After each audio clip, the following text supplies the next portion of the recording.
Le Peugeot i3 1008 est maintenant disponible en version 325 chevaux dual motor.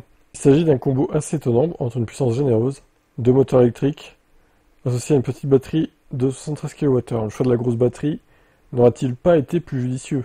C'est vrai ça. Mais ça aurait fait augmenter encore plus le prix, j'imagine. La... L'autonomie donc est de 489 km d'OLTP, les aura ça en 6 secondes. Ce qui pour 325 chevaux est moyen, on va dire. Mais c'est à cause du poids aussi, hein, 2 tonnes 3.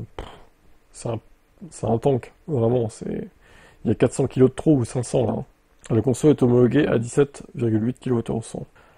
À ce niveau de gamme, la pompe à chaleur demeure optionnelle à 800 euros. Peut-être qu'en optant pour la batterie 97 kWh, cette Peugeot 3008 2 le moteur aurait dépassé les 2 tonnes 5. Sûrement même. Dans les faits, il faudra plutôt compter sur 400 km réels, hein. 160 kW en DC et jusqu'à 22 kW en cours alternatif. En AC donc, en option sûrement. Pour ce lancement, Peugeot vous propose une unique finition First Edition au prix de 54 000 euros. Mais si vous succombez via le site internet du constructeur, vous profiterez d'emblée de 2 000 euros de remise. Mais ça ne sera pas suffisant pour être éligible à la prime CE.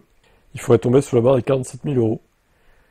Ce qui arrivera forcément tant le succès commercial de cette version paraît peu évident.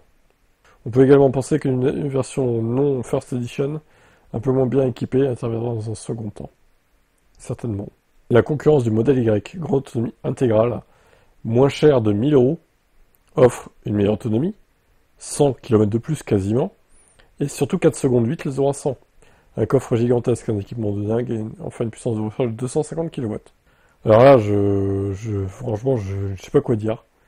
Stellantis, chez Peugeot, il se croit au-dessus de la mêlée en fait. Mais les gars, votre véhicule, il est nul. Si le prix était autour de 40-45 à la limite. Mais là, 54 000 euros, mais à quoi vous pensez? Enfin, vous pensez vraiment que des gens vont commander ça, quoi? En fait, chez Peugeot, j'ai l'impression qu'on pète plus que son cul et derrière, il n'y a aucune vente qui va se faire, quoi.